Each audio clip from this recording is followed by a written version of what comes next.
ത്രിയേക ദൈവത്തിൻ്റെ വന്യ തിരുനാമത്തിന് മഹത്വമുണ്ടായിരിക്കട്ടെ. ഇന്ന് പരിശുദ്ധനായ അൽവാറിയസ് മാർ യൂലിയോസ് തിരുമേനിയുടെ ഓർമ്മയാണ്. ആത്മീയതയുടെയും സാമൂഹ്യ പ്രതിബദ്ധതയുടെയും കാവലാളായിരുന്നു.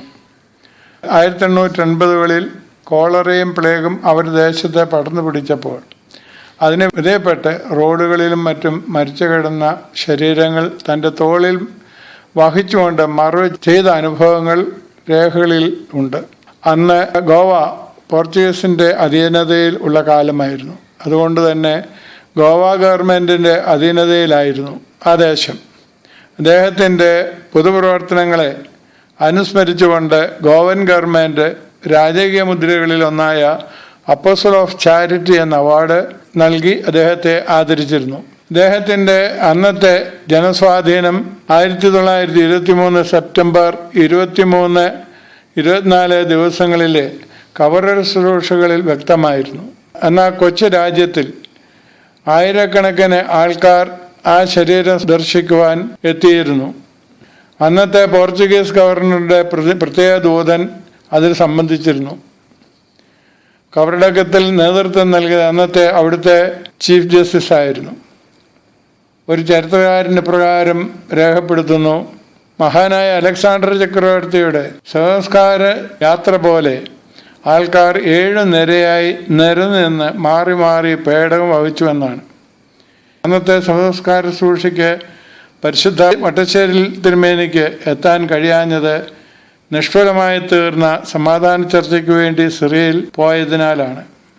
1886 അൽവാറിയസ് അച്ഛനും 5 ബ്രദേഴ്സും അന്നത്തെ മലങ്കര മെത്രാപ്പോലിത്തയായിരുന്ന ജോസഫ് മാർ ദവനാസ്യോസ് രണ്ടാമൻ, അതായത് ദവന്നാസ് സഞ്ചാമൻ തിരുമേനിയെ വന്നു കണ്ടു.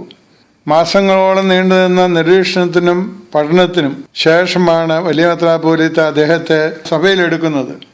അതിനുശേഷം മലങ്കര മെത്രാപ്പോലിത്തയുടെ പ്രത്യേക നിർദ്ദേശപ്രകാരം പഴയ സെമിനാരിൽ വെച്ച് 1889 ജൂലൈ 27 പരിശുദ്ധ പരുമല തിരുമേനി അദ്ദേഹത്തെ റംബാനായും ജൂലൈ 29 കടവിൽ അത്താനാസ്യോസ് തിരുമേനിയും പിന്നീട് പരിശുദ്ധ ബാവായി വാഴിക്കപ്പെട്ട മുറിമറ്റത്തിൽ ഇവാനിയോസ് തിരുമേനിയും പരിശുദ്ധ പരുമലമോർ ഗ്രിഗോറിയോസ് തിരുമേനിയും ചേർന്ന് അദ്ദേഹത്തെ ഗോവയുടെയും സിലോണിൻ്റെയും മെത്രാപ്പോലിത്തയായി വാഴിച്ചു. മോർ യൂലിയോസ് എന്ന നാമധേയം നൽകി. അദ്ദേഹത്തിൻ്റെ പരിശുദ്ധ സഭയുള്ള സ്നേഹവും ദൈവമുമ്പായുള്ള സമർപ്പണവും പ്രത്യേകം ശ്രദ്ധിക്കപ്പെടേണ്ടതാണ്. ഗോവയിലെ ജനങ്ങളുടെ പാരമ്പര്യപ്രകാരം 3 വർഷത്തിന് ശേഷം ശവശരീരത്തിലെ അസ്ഥികളെടുത്ത് ഒരു പേടകത്തിൽ ആക്കി പ്രത്യേക സ്ഥലങ്ങളിൽ സൂക്ഷിക്കാറുണ്ടായിരുന്നു. അതിൻ പ്രകാരം 1927 PG കോശിയച്ചൻ്റെയും ബ്രഹ്മകാരനായ നൊറോണോ അച്ഛൻ്റെയും നേതൃത്വത്തിൽ ഈ വിശുദ്ധന്റെ അസ്ഥികൾ പ്രാർത്ഥനാപൂർവം ഒരു പേടകത്തിലാക്കി മറവ് ചെയ്ത് ആ വിശുദ്ധന്റെ അസ്ഥികൾ സൂക്ഷിച്ചിരുന്ന പേടകത്തിന് മുകളിൽ 10 അടിയിൽ കൂടുതൽ പൊക്കമുള്ള ഒരു കുരിശും സ്ഥാപിച്ചു.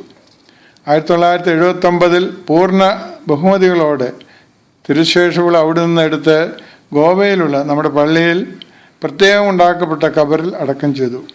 പരിശുദ്ധ വട്ടക്കുന്നേൽ ബാവായും തെയോഫലോസ് തിരുമേനിയും ഇതിന് നേതൃത്വം വഹിച്ചു.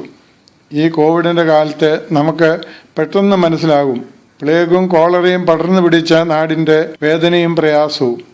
അവയ്ക്കെതിരെ പടപൊരുതുകയും ദൈവമക്കളെ വഴിവിട്ട ജീവിതമാണ് ഇതിന് കാരണമെന്ന് ഉറക്കെ പറയുകയും ചിന്തിക്കുകയും ചെയ്ത ആളായിരുന്നു ആ പരിശുദ്ധ പിതാവ്.